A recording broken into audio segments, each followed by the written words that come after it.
Boys, here we are. Here we are, boys. Here we are with episode 68. With episode 68, I come short you, boy. Here we are with episode 68, I come short you, boy. Now, before we get into it, guys, I gotta reiterate this every stream. I have to reiterate this every stream. Every time I do one of these, I have to reiterate this. If at any point y'all hear me stuttering or tripping over my words, I've got a speech impediment. That's why I stutter, that's why I trip over my words. So let's get the promotional stuff out of the way, and then we'll get into it, guys. So, y'all get the boxing stream at the end of this month. Y'all will get the boxing stream at the end of this month. I'll talk about all the grades. I'll talk about Muhammad Ali, Mike Tyson, Joe Frazier, Joe Louis, Rocky Marciano, Sugar Ray Robinson, etc., etc. I'll talk about all the greats at the end of this month. We will have fun in the boxing stream, that I can tell you. We will have fun in the boxing stream. Also, guys, I'm still working on the White Knight, on Ogre's 8, on the Dragon King trilogy, and the broader world of Avaloria itself. And I'm still working on the Samurai and Gunslinger. I'm still working on Gunblade. So yeah, I'm still working on all that. All that is just getting done and all that. Well, all that is getting done. It's just taking time. All that stuff is coming to fruition. All that stuff is getting done. Also, guys, I got more music coming as well. So y'all will get 2 songs. Y'all will get 2 songs on December 1st. I will release 2 songs on December 1st, so keep an eye out for that as well. And yeah.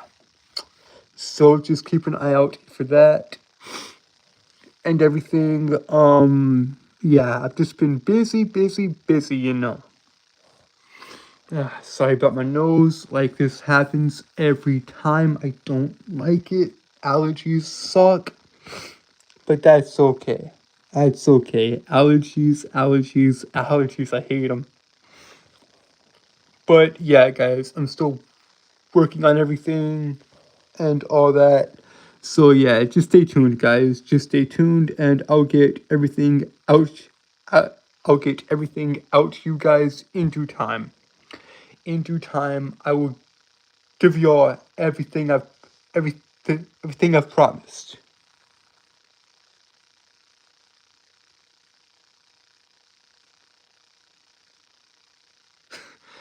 Like, in time, I'll give y'all everything I promised. I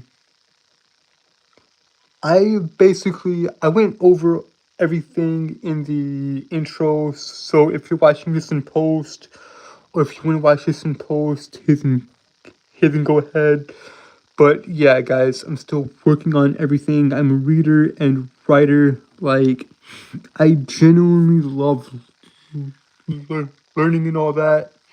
Like, I've got 6 years of Greek mythology under my belt.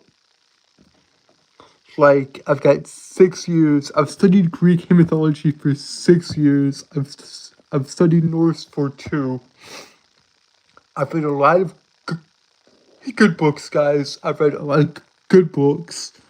And if y'all go to my channel, if y'all look at the channel, it's a lot more professional now. I have playlists. If for you guys now, I've got all my gameplay stuff organized. I've got all my music organized. If y'all want to go check that out, or if y'all want to check out anything,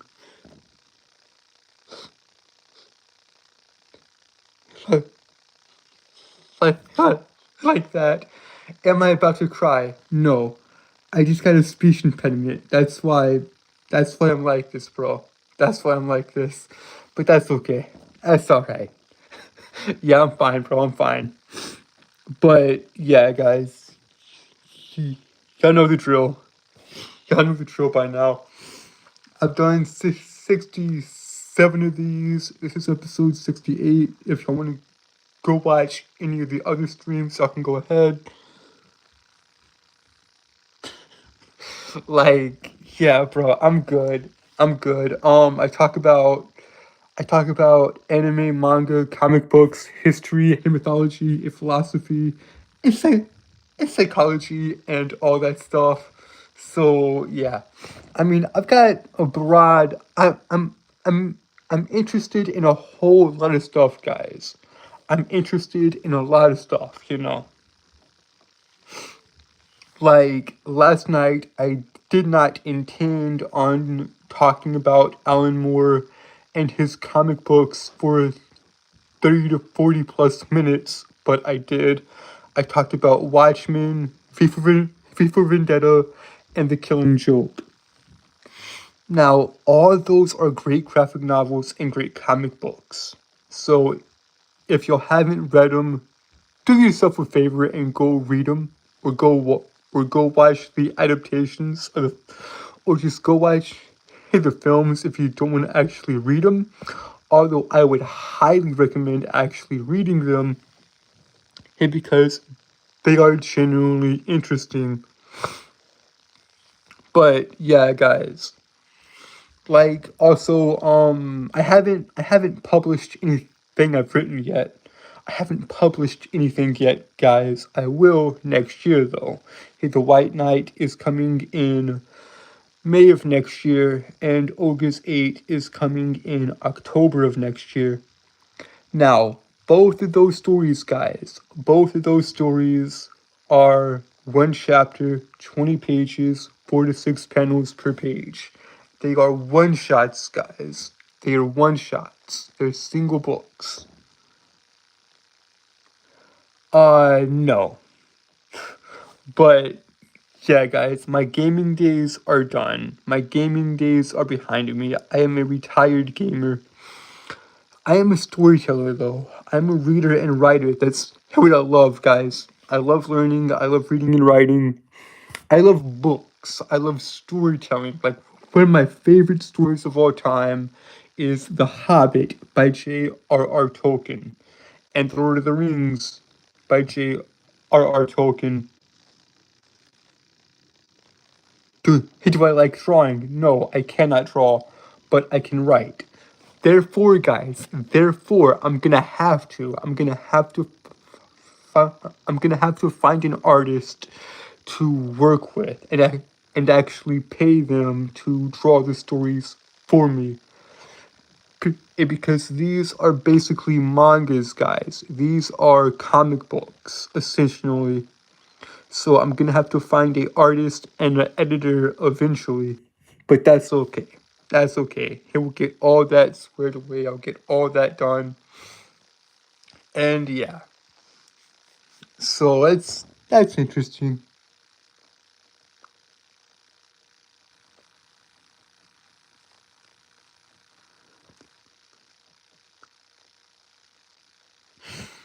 Yeah. I mean, I'm working on two right now. I'm working on two one shots right now.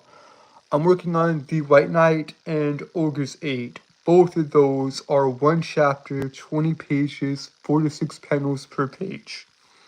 Hey, The White Knight is coming out in May of next year. The White Knight is coming out in May of next year, and Ogre's 8 in October of next year. One chapter, 20 pages, 4 to 6 panels per page for both of those guys. So it's not a lot of content in both of those stories, but they will be good.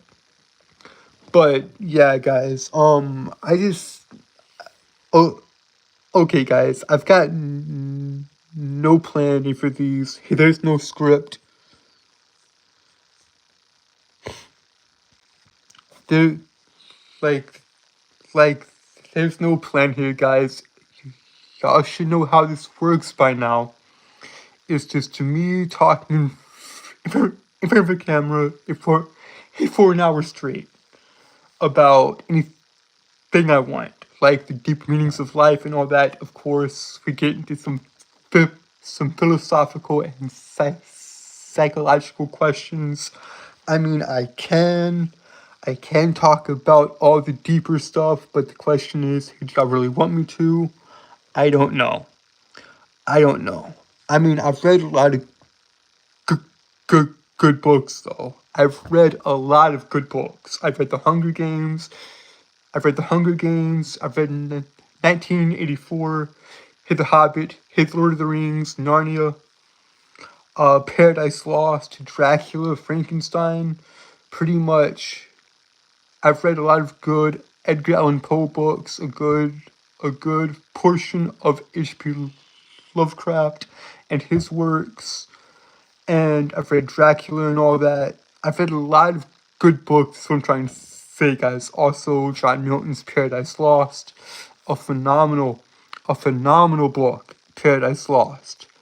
Paradise Lost is a phenomenal book, a phenomenal read. Because for the first 9 chapters, guys, I believe anyway, if for the first 9 chapters, it covers Adam and Eve and their relationship and their fall eventually. Like, it's genuinely fascinating, guys. Paradise Lost is. Now, Milton writes Paradise Lost. He frames Lucifer, Satan, as this anti-hero, as this hero that was banished from the promised land. But it's really a brilliant book here when you actually think about it. Because Milton frames Lucifer as this tragic fallen hero, but in actuality he's not.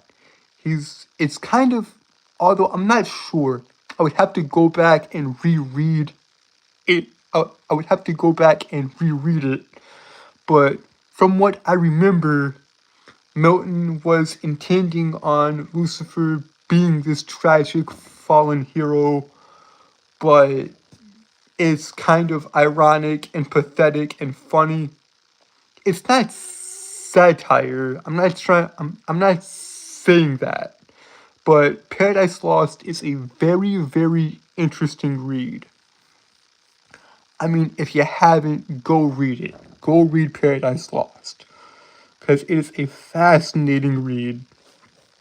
Now, of course, there's the sequel to that book. There's the sequel to Paradise Lost, Paradise Regained, to where Lucifer, Satan, tries to tempt Jesus in the desert for 40 days, and it's just that book is just as good. That book is just as good. Like, I love these old stories, guys. I love these old and ancient tales. Even though Paradise Lost and all the other books I mentioned aren't really that old, if you want old books, I can give y'all old books to come to mind. I mean, granted, God, y'all see what I mean? Y'all see what I mean? Like, and my speech impediment is annoying, and I can never stay on topic. I want to talk about one thing, but then my brain thinks of the other thing. I have too much here I want to talk about, guys. I've got too much I want to talk about, and not enough time. Granted, we're only 14 minutes into this, and we've got plenty of time left. But not enough time to discuss everything I want to discuss. I'm trying to get it all out in one stream, and because of the speech impediment, I feel if I don't get all my thoughts out right this second, y'all won't give me the time of day. But I hope I've been proven wrong about that, because last I checked, 200, yes, I'm looking at it right now.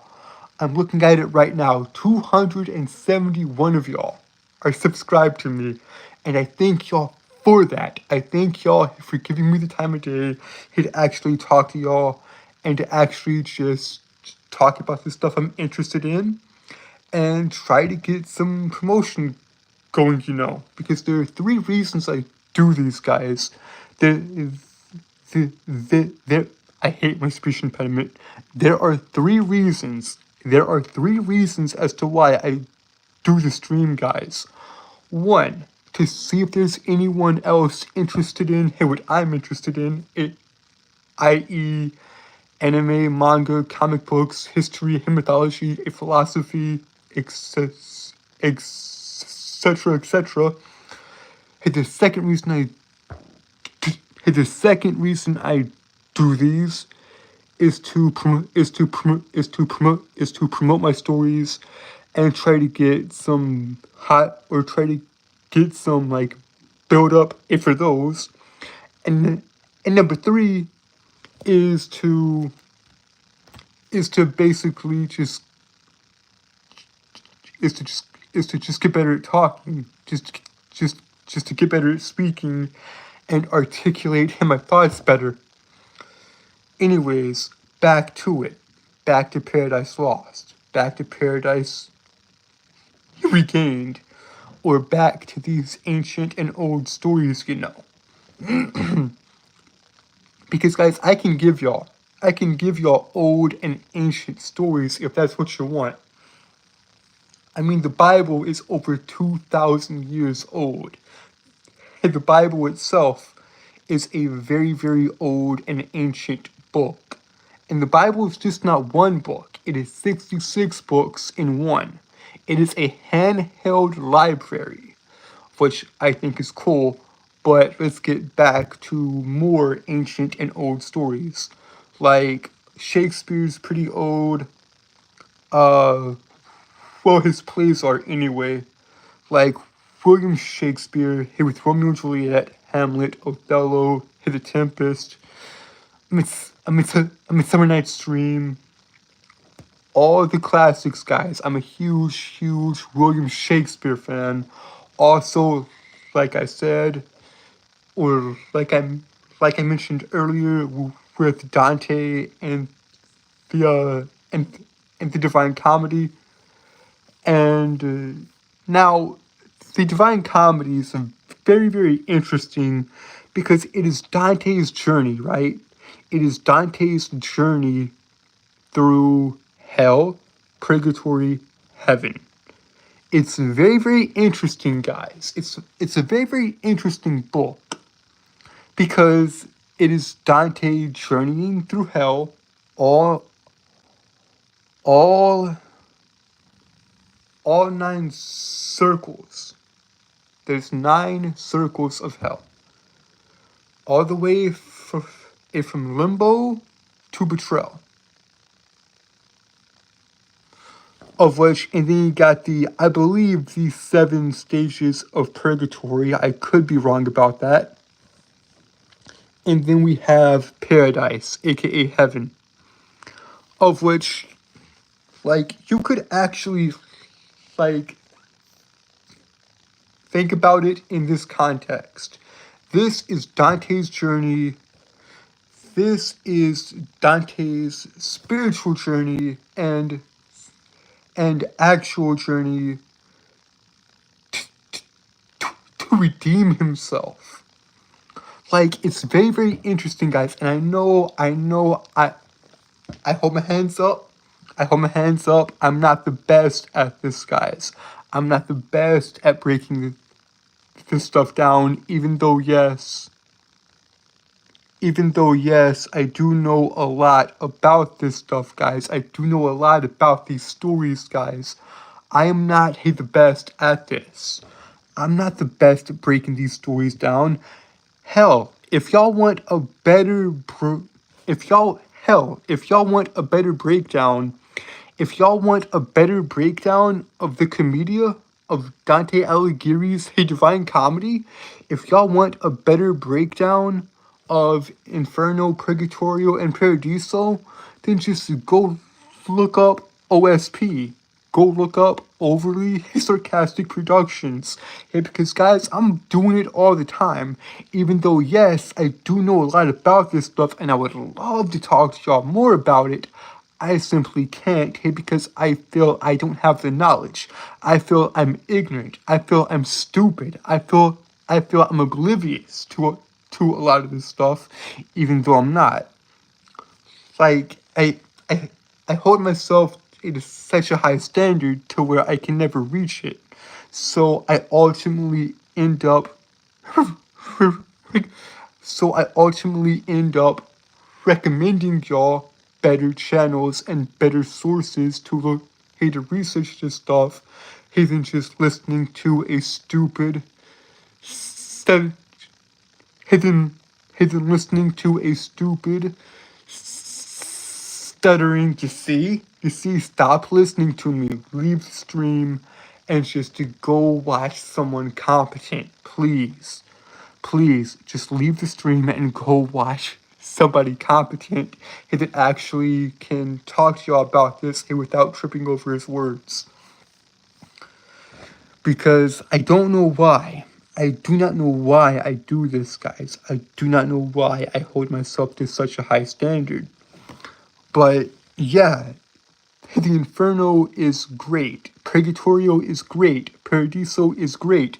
I have it right there, guys. I have it right there on the shelf. Inferno, Purgatorio, and Paradiso. The Divine Comedy by Dante Alighieri.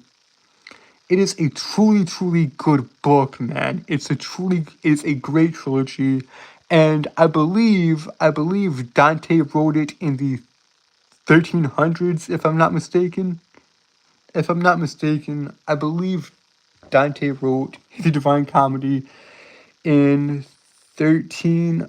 I want to say 1308. I could be wrong about that, and I probably am because I'm not that good here when it comes to history. Even though, yes, I do know a lot about history, I'm still not that great at it. But yeah, guys. So Dante has to go through the nine circles of hell, and his guide is Virgil. Also, guys, uh, th- this is kind of related here, but kind of not.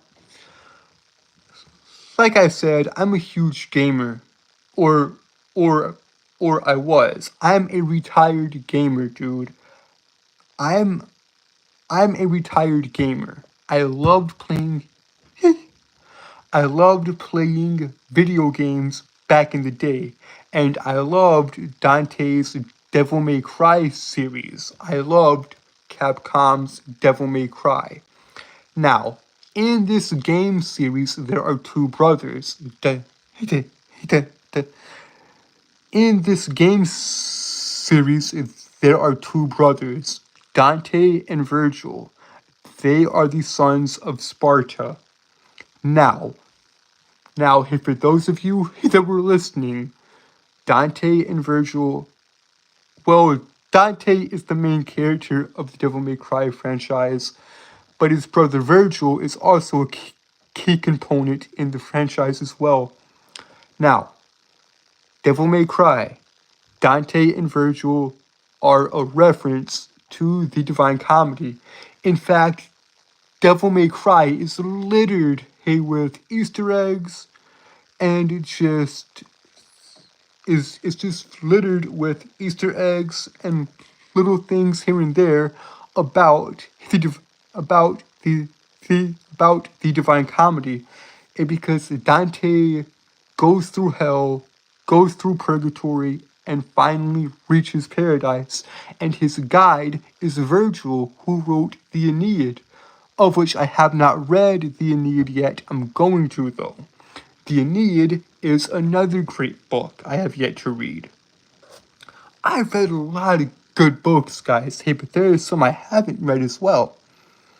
Like, as y'all can tell, I love, I love stories, guys. I love ancient and old text, you know.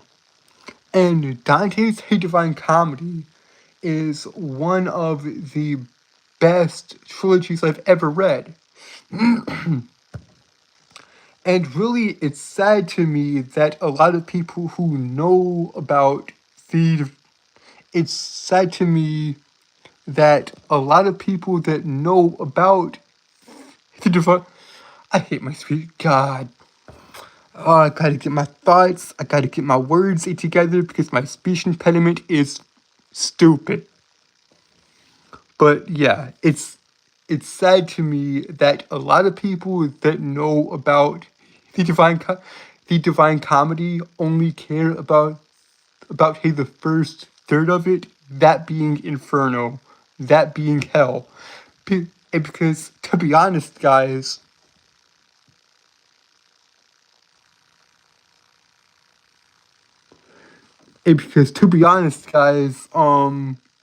like of which I understand, right? I understand why people only seem to care about the first part of the comedy, that being that being in the Inferno. Like I get that, but at the same time, it just makes me disappointed. But let's let's be real here, guys. Hey, before Dante came along, hey, before the Inferno came along, hey, before the Divine Comedy came along, we really didn't have a good idea of what hell actually looked like. So Dante actually kind of helped us in a way, I think, because really the only I don't want to say that here because I could be wrong about that. In fact, I know I'm wrong about that. Hey, because other stories, other mythologies have their own have their own have their own interpretation of hell and the afterlife and the underworld. But yeah, I would say hey before Dante, hey, we really didn't have a, a clear idea of what hell would actually look like, hey, besides hey, the Bible. So Dante kind of helped us in that regard, I think. Like it's fascinating. It's very, very interesting, guys. It is very, very interesting, and I do find all this just endlessly just mind blowing and all that. Because I so desperately want to go more into detail about the Divine Comedy and the deeper themes and meanings behind that, but I can't because I feel the speech impediment would I feel the speech impediment he would get in the way. No, I do not play Minecraft, dear viewer. My gaming days are long behind me. But yeah, guys, we only 28 minutes into this. Wow. But yeah, I mean, a lot of books, guys, a lot of books are great. Like, like I said, the the Divine Comedy is a phenomenal. Inferno, Purgatorio, and Paradiso. Dante's journey through hell, purgatory, and finally heaven. Of which all of this, guys, all of this is to get to his love Beatrice. Because I love the fact. I you see, now I'm happy, now I'm excited, because really, the longer I go on talking about the longer I go on talking about a topic, the more I remember of said topic. That's it's so fascinating, guys. It's so good. So I'm not I'm not sure if this is the right way of interpreting things or not. I really don't know. But this is just how I this is just how I interpret the book. And this is how I just and this is just how like and this is how I just interpret the book and how I understand it, at least in my current limited knowledge of it. Even though, yes, I've read the entire trilogy, it's been a while since I've read the entire trilogy. Um, so you can think of Dante as the you can think of like Dante as like the human soul or the human spirit in a way.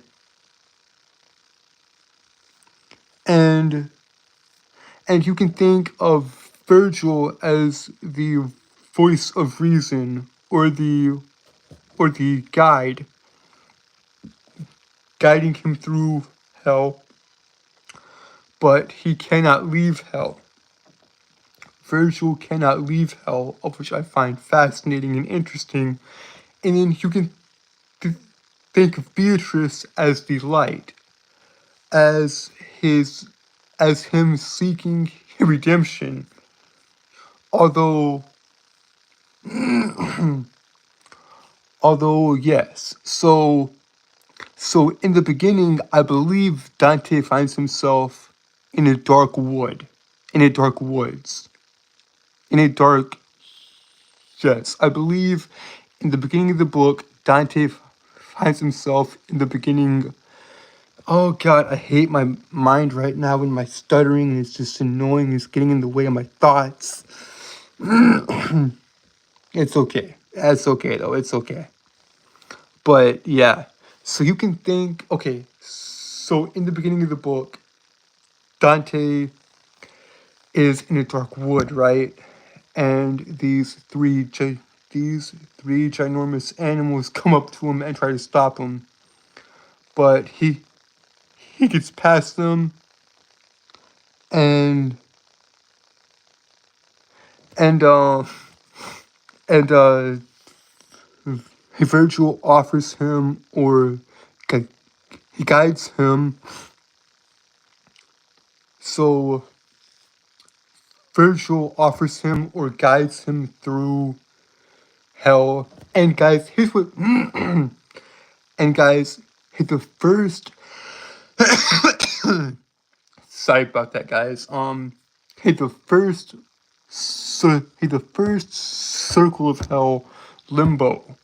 However, hey, before we even get to limbo, we have to do we have to cross hey, the river Styx? I don't know. Or maybe that's in the sixth circle. I really don't know, guys. Like I said, I'm not the best one here to be talking about this stuff. And because even though, yes, I know it, it's been a long time since I've read it. Like, I finished reading the Divine Comedy like 2 years ago. Like, I read Paradiso like in 2022. So it's been a long time since I've even touched the Commedia or the Divine Comedy. So yeah, guys. So inscribed on the gates, right? Inscribed at the top of the gate, inscribed on the gates of hell, in the Inferno, in Dante's Divine Comedy, is the classic line, "Abandon all hope, ye who enter here." Abandon all hope, ye who enter here. Now, limbo is not that bad. Limbo is kind of like a chill place, right? It's not really a punishment. And guys, I love how Dante lays it all out. In particularly in particularly the first book, and particularly the Inferno. And yes, guys, I know, I do apologize. I'm sorry that this stream has been all over the place. Hey, that I've been talking about. Well, I kind of stayed on topic throughout the entire stream, of which I am proud of. That's good on you, bud. You stayed on topic. You're an idiot. I hate you, but you stayed on topic. Good for you, genius. I'm talking to myself, guys. I'm loco sometimes, if that's okay. But yeah, you stayed on topic, moron. So good on you for that. But yeah, I mean, okay. So what were we talking about? His Divine Comedy. Like it's just such a good book, guys. So you could actually like you could you could interpret it this way. He said, you could interpret it this way, right? So Dante represents the human soul. Beatrice, she represents the light and love that Dante is trying to find. It is a trilogy of books. Actually, it is a trilogy of books known as the Divine Comedy, written by Dante Alighieri in the 1300s. Just look up, hey, just look up a book called Inferno, and that should just get you started on the Divine Comedy. Yes, the Divine Comedy is a phenomenal book. It's not a book, it's a trilogy. I should stop saying that. Hey, the Divine Comedy is a trilogy of books. Here are the books in order if any of y'all are curious. Inferno, Purgatorio, and Paradiso. Let me say that again. Inferno, Purgatorio, and Paradiso. Inferno, Purgatorio, and Paradiso. Hell, Purgatory, Heaven. Inferno, Purgatorio, Paradiso. There you go. It's all laid out if you guys know. It's all laid out. Now I will say this, guys. These books, this trilogy is insanely hard to read. It's got that old Shakespearean type of language, like all the these and thous and all that stuff. It is an incredibly hard trilogy to read. It is an incredibly hard book series to read, even though it's just 3 books. It is incredibly hard to read with Old English. Anyways, guys, allow me to get back here to talking about the comedy itself.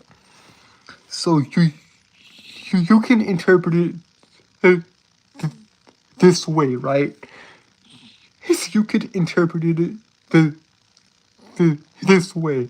So Dante is the human soul, or the human heart, and Beatrice is the light, or love, or redemption, as Dante seeks redemption, going through hell and purgatory to reach heaven.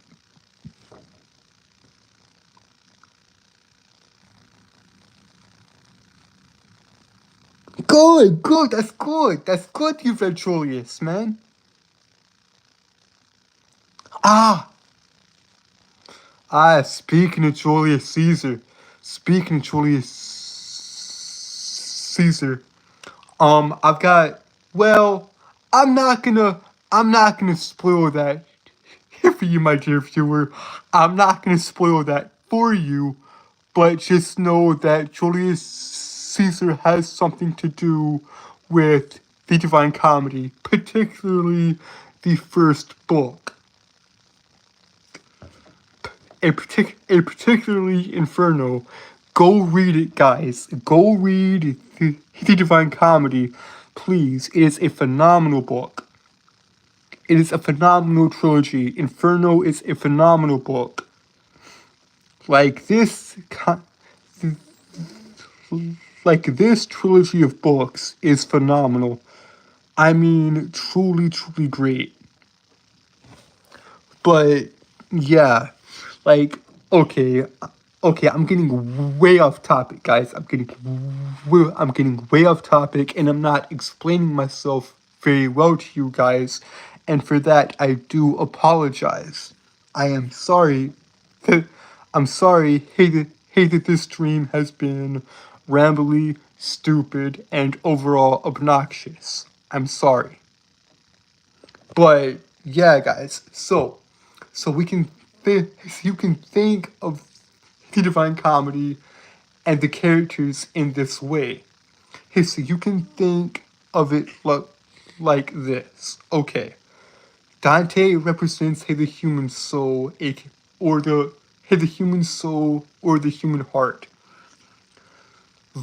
Virgil represents hey the voice of reason.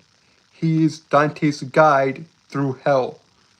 And then Beatrice is the divine light, is love, is Dante's reasoning for even going to is even okay. Beatrice is his reason and is the inciting incident and is the reason why he's going on this entire journey in the first place. Like, Beatrice is the reason Dante's journey even begins. Like, it's phenomenal though. It's phenomenal, truly. Like, it's so basic in basic terminology, you can think of it like this. Dante, he represents the human soul or the human heart, and Virgil is the voice of reason, and Beatrice is a divine love, of which is very, very interesting. Also, guys, there's a lot of symbolism and a lot of like metaphors in here, of which I genuinely like, you know.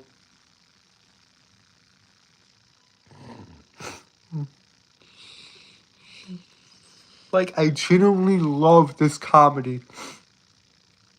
It's not okay.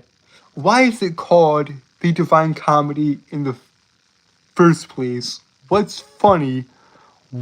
What is so funny about Dante journeying from hell to heaven? There's nothing. Well, I wouldn't say that. I mean, this trilogy of books, it does have its laughs. However, here's the thing that makes it a comedy and not a tragedy. What makes a comedy comedy? What makes a comedy and a tragedy a tragedy?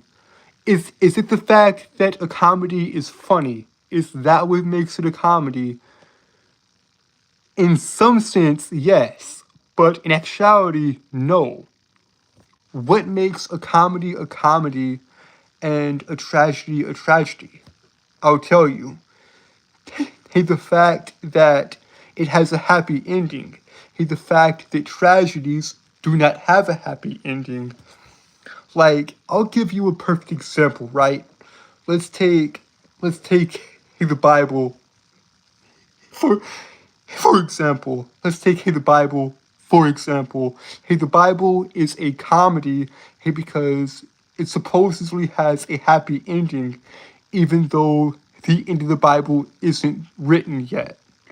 Because the end of days is not here yet. Let's take the Divine Comedy. Let's take Dante Alighieri's Inferno, Purgatorio, and Paradiso as a better example, because it just is a better example in my opinion.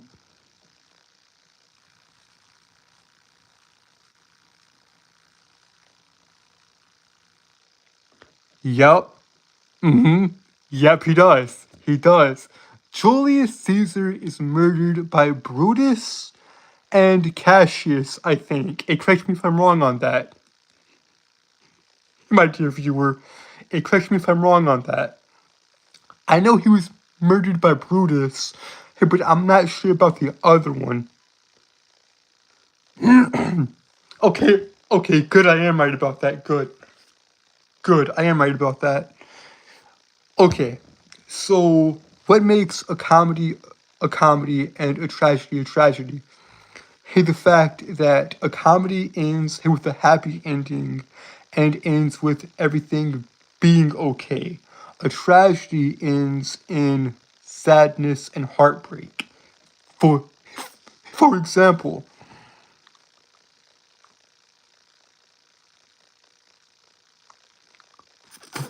for example, the, the Divine Comedy ends with the Dante being in heaven and crap.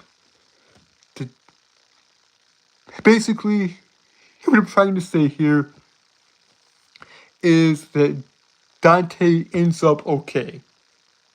He ends up getting redeemed.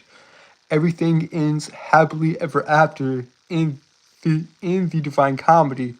Now let's take Romeo and Juliet on the opposite side of the spectrum. Let's take Romeo and Juliet, for example, in the case of a tragedy. Now, the very first lines of Romeo and Juliet go as followed: two star-crossed lovers doomed to die. Now, what makes this a tragedy, right? What makes Romeo and Juliet a tragedy? Well, they come from two separate families.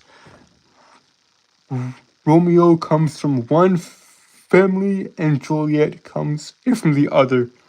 And both of these families are feuding and are at war. They cannot see eye to eye. They cannot see eye to eye. These two families hate each other, but but Romeo meets but Romeo and Juliet meet each other, and Romeo he went through a horrible breakup, and he goes to a party and meets Juliet, and Juliet is supposed to be is supposed to be married to somebody else, or she's engaged to somebody else, but she falls in love with Romeo. So, here we have the plot right there. Shakespeare, he sets it up perfectly. So, Romeo and Juliet are in love, and they really do love each other, guys. But their families are feuding and hate each other, so the relationship can never happen. So here's the plan. Here's the plan, right? So Juliet asked a local priest to help them out. So so basically, the priest gives Juliet a sleep potion, to basically knock her out until everything blows over. And the priest has a letter written to be sent to Romeo explaining all this. So the priest has a letter written explaining that Juliet is asleep, and she's just unconscious, and just wait a little bit and everything will be okay, and you two, you will have your happily ever after, right? Wrong. Because here's the thing. So hey, the priest has his letter made, has the letter written and sent, but the letter never makes it to Romeo. The letter never makes it to Romeo. So when Juliet fakes her death, when Juliet dies faking her death, being asleep, Romeo thinks it's for real. Hey, when Romeo finds out Juliet, quote unquote, dies, he thinks it's a for real. The letter never makes it to Romeo. The letter never makes it to Romeo. It's very, very sad, very, very tragic. And when he finds Juliet lying, quote unquote, dead, he takes he takes a knife and just straight stabs himself in the chest and dies. Romeo is now dead because he thought Juliet he was dead. He for real, in actuality, she was just asleep. She wakes up a few minutes or a few seconds after Romeo actually dies. What a coincidence. That is tragically that is tragic. This is why Shakespeare is such a good writer. Shakespeare is a phenomenal writer and he's a phenomenal storyteller. These plays are truly grand. These plays are truly amazing. Now, Romeo and Juliet is his best play. It's not my favorite play.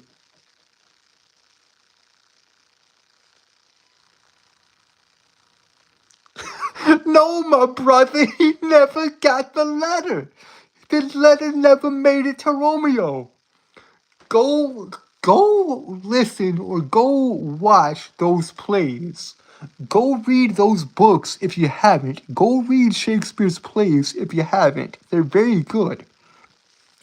But yeah, the letter never makes it to Romeo. So, hey, when he sees his baby girl, hey, when he sees his boo, hey, when he sees his love,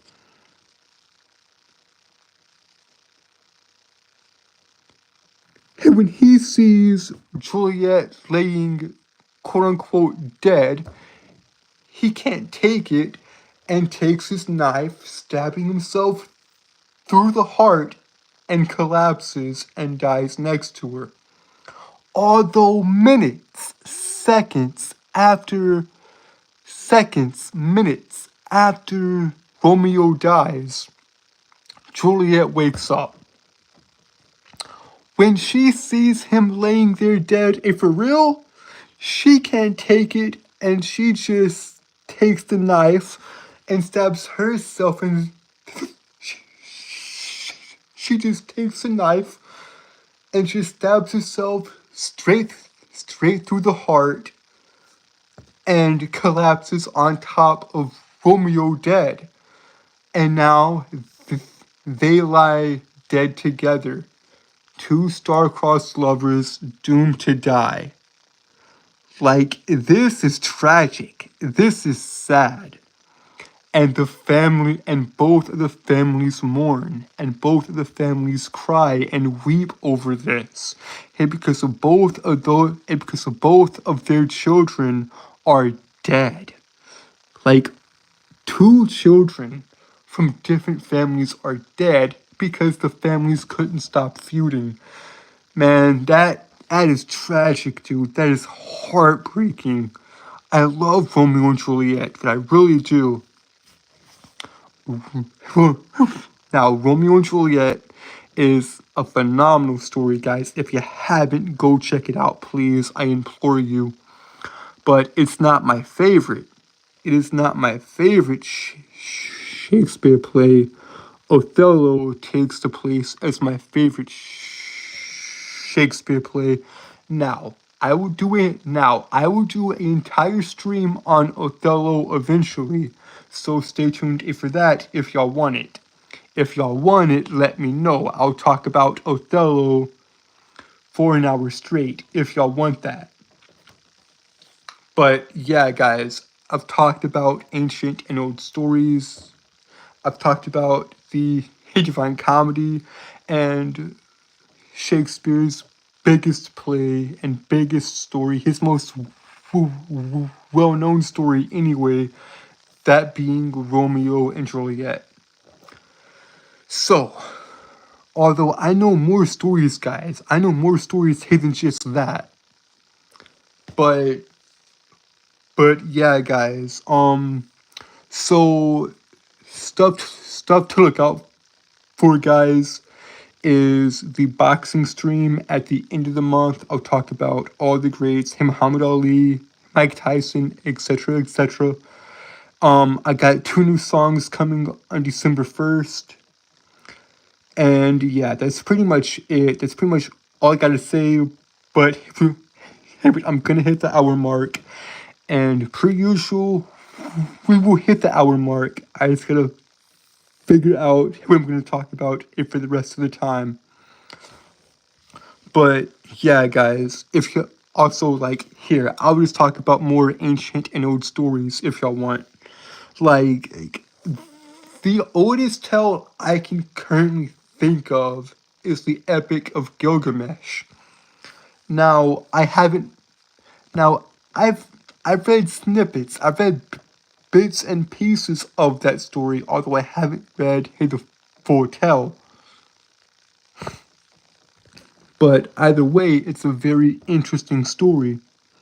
It is a very, very interesting story, the Epic of Gilgamesh is, but a more well known story is Beowulf. Now, no one knows. No one knows who actually wrote Beowulf. Beowulf is such an old story that no one knows who wrote it. But yeah, I mean, and if y'all want to know where I got a lot of my knowledge from on these stories, then, well, where did the love of reading and writing come from? For me, where did it come from? For me, guys, I know I hate my speech impediment. It's causing me to freeze up and all that. Hey, but that's okay. That's okay. Where did all my knowledge on this stuff come from? Well, I have a bunch of different sources I've read. I've had a bunch of different books, a bunch of different people I've listened to on the topics, and like it's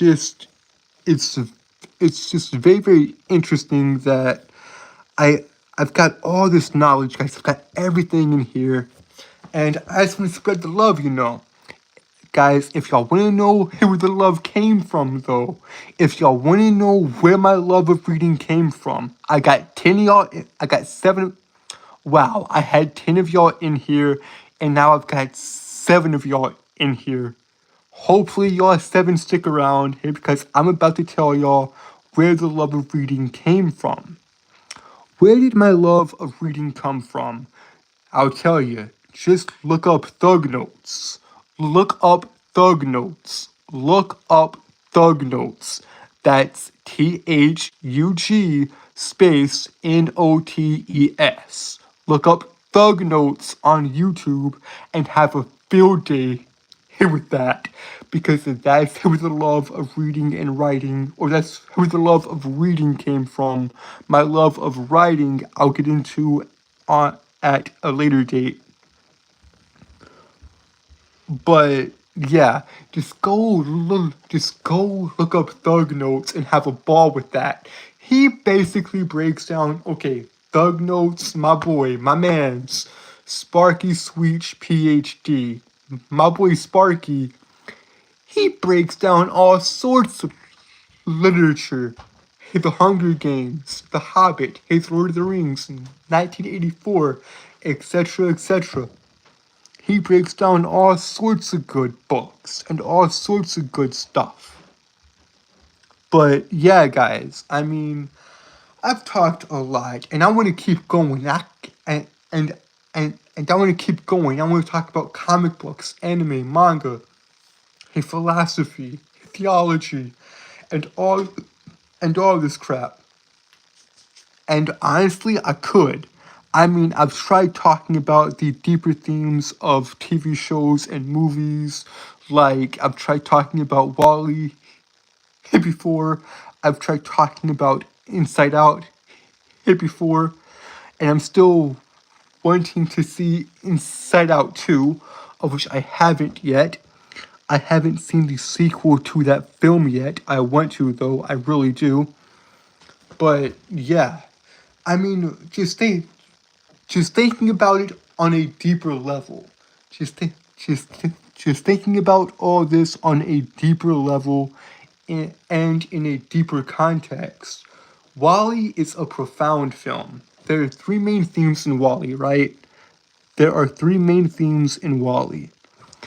The the first message or the first theme slash lesson is the environmental message that just being take care of the planet. Two is the rise and overuse of technology. Is the rise and over reliance on technology slash AI. And the third and final and most important theme in Wally is the need for human connection, is the need for humans to interact and actually like face to face interaction. Like hey, the need for human interaction is pivotal, and I'm not talking like this, guys. I'm not talking about me in front of a camera and all that. I'm talking about actual face-to-face human interaction. And yes, my dear viewer, yes, I do watch anime. As I said earlier in the stream, I talk about anime, manga, comic books, etc., etc. So yes, I do like anime. I do watch anime. But yeah, guys, Wall-E is a profound film. Like the actual the animation in this film is so good, guys. Like Wall-E collects these little trinkets and these little everyday items that we take it for granted, but he finds them fascinating and intriguing. Like, it's just genuinely interesting, guys. You've never watched Wall-E. You need to. You need to, my dear viewer. You need to watch Wall-E. It is a phenomenal film. It is a Pixar 2008 animated film about a little robot who cleans up the planet. And he collects these little trinkets. You see, tell him, my dear viewer. Tell him Wall-E's a golden film. I mean, Wall-E's just so good, right? Because Wall-E changes everyone. Wall-E changes everyone he meets.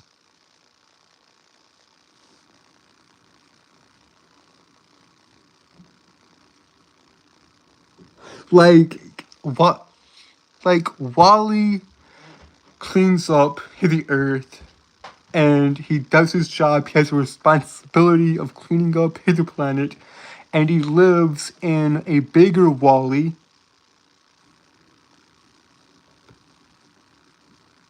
Brave Little Toaster was a good but wacky film. But yeah, Wall-E's a fascinating film, guys. He's got a little cockroach friend that he loves, of which I love the fact that the film I love the fact the film acknowledges two things. It acknowledges that Twinkies and cockroaches are the only things to ever survive a apocalypse or in a dystopian world. Those are the two running gags in dystopians, in apocalypses, cockroaches and Twinkies. And Wally has a cockroach named I forget the name of the cockroach. I forget the name of the cockroach, but Wally has a cockroach friend, and the cockroach lives inside of the Twinkie. And you're right, my dear viewer, Wally and Eve is a good love story. In fact, the director outright said, the director of the film outright said it himself. I was trying to make a good love story, of which he did. Oh, Wally's just such a good film, and Wally changes everyone. Wally changes everyone he comes in contact with. Like Wally just he's got so much personality, and there's no dialogue, guys. There's no dialogue in the film, or at least the first half of it.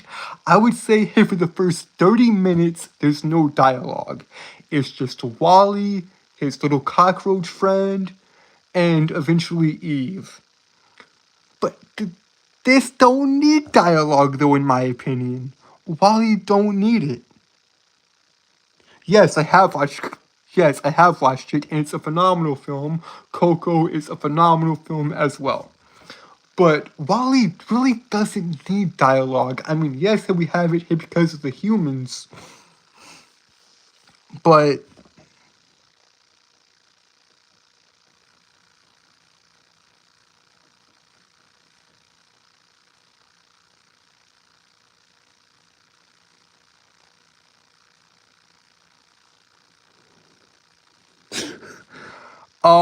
I would hope not, dear viewer.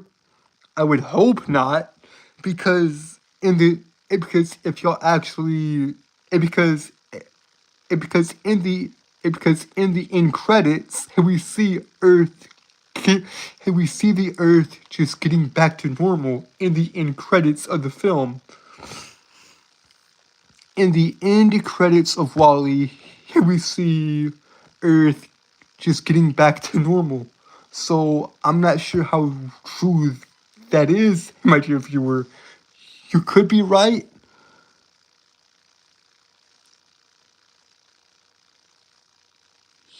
You, you could be right.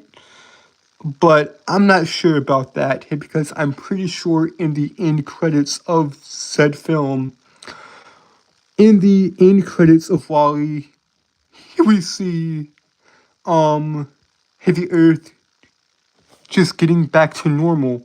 So I'm not sure about that, my dear viewer. Either way, though, it is still a good. Either way, it's still a good film. Either way, it is still a very good film, and I love the fact that Wally and Eve have such a good relationship. Hey, without them saying anything, their connection is so good. Also, if you've watched Wally or haven't watched it in a while, or if you've never watched Wally, watch it with subtitles. Watch it with subtitles, please. That will honestly enhance the experience, in my opinion. But Wally makes Eve more human.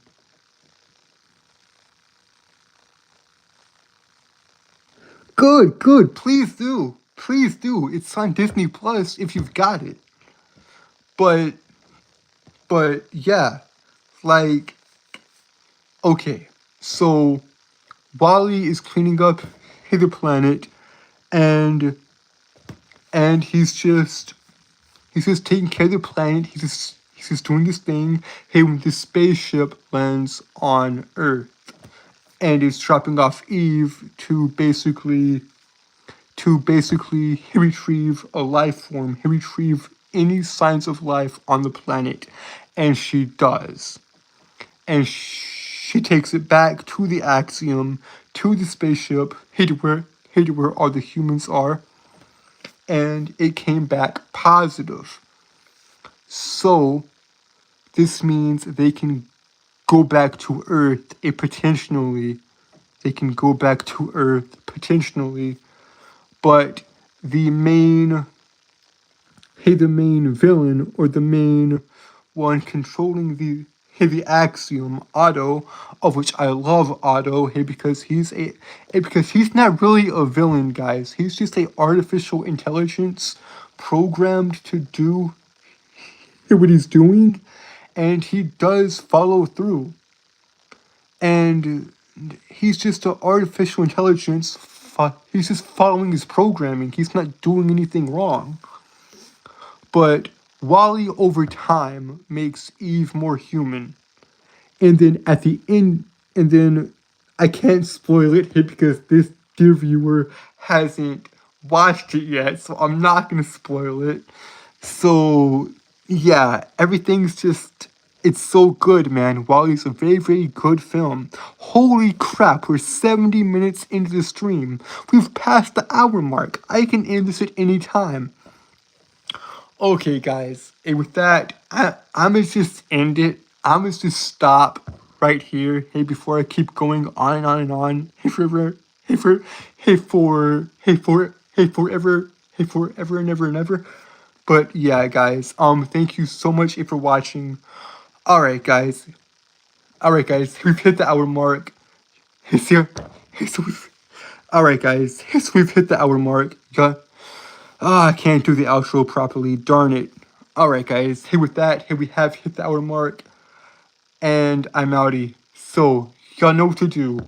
Like, share, and subscribe. Turn on post notifications. Turn on all post notifications. Hey, so that we never miss a video. Hey, so that way you never miss a video and you'll be notified. Whenever I upload or just do one of these. And with that, guys, I am outie. I love you guys and thank you, guys.